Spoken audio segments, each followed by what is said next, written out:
Some viewers may find the following video disturbing. Viewer discretion is advised.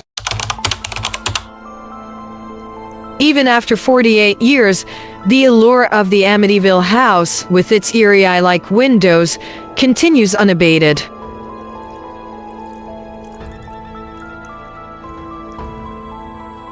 Despite the tales of demonic pigs and ghostly apparitions, the true horror story behind it remained an enigma until now.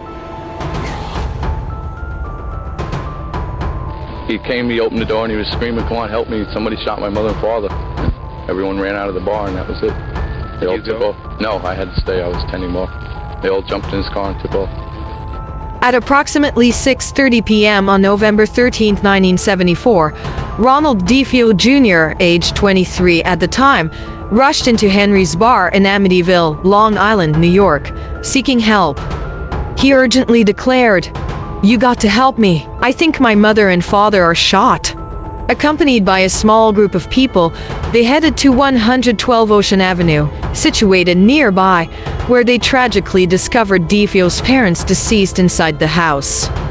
Joe Yeswit, one of the individuals in the group, made an emergency call to the Suffolk County Police Department, prompting them to conduct a search of the premises.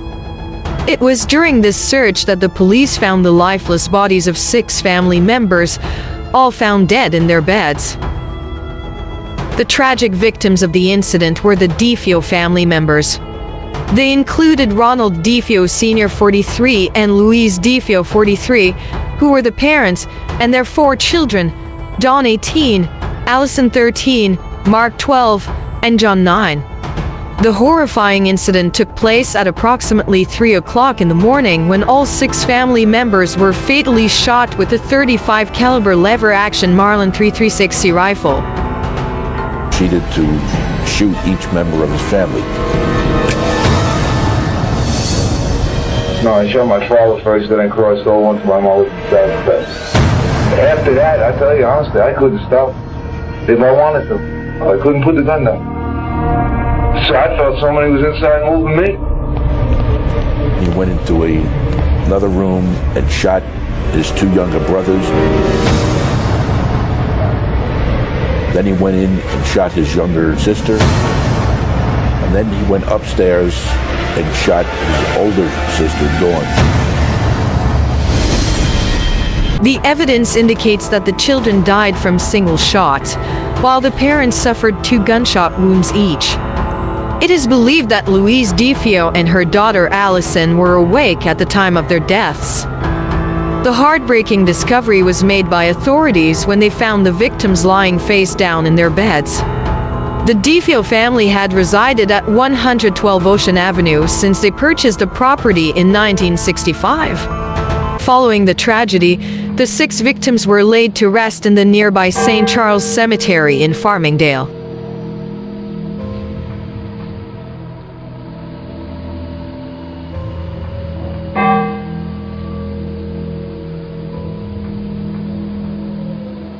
Ronald DeFeo Jr., also known as Butch, was the eldest child of the family and the sole survivor of the tragic incident. Initially, he was taken to the local police station for his safety after suggesting to officers at the crime scene that the killings were the work of a mob hitman named Louis Follini. However, during an interview at the station, his account of events quickly raised serious doubts due to inconsistencies. The following day, DeFeo confessed to being the perpetrator of the heinous killings himself. He revealed that Follini had an alibi, proving he was out of state during the time of the murders. He confessed to taking a bath, changing his clothes, and disposing of crucial evidence, such as blood-stained clothes, the Marlin rifle, and cartridges before going about his usual work routine. The trial of Ronald DeFeo Jr. commenced on October 14, 1975, where he and his defense lawyer, William Weber, pursued an affirmative defense of insanity. DeFeo claimed that he killed his family in self-defense, driven by the belief that he heard their voices plotting against him. Supporting his insanity plea, the defense presented psychiatrist Daniel Schwartz. However, The prosecution's psychiatrist, Dr. Harold Zolan, countered this claim by asserting that despite DeFeo's history of heroin and LSD use, he had an antisocial personality disorder and was fully aware of his actions during the crime. The trial's judge, Thomas Stark, described DeFeo's crimes as the most heinous murders committed in Suffolk County since its founding. On November 21, 1975, the verdict was rendered, finding DeFeo guilty on 6 counts of second-degree murder.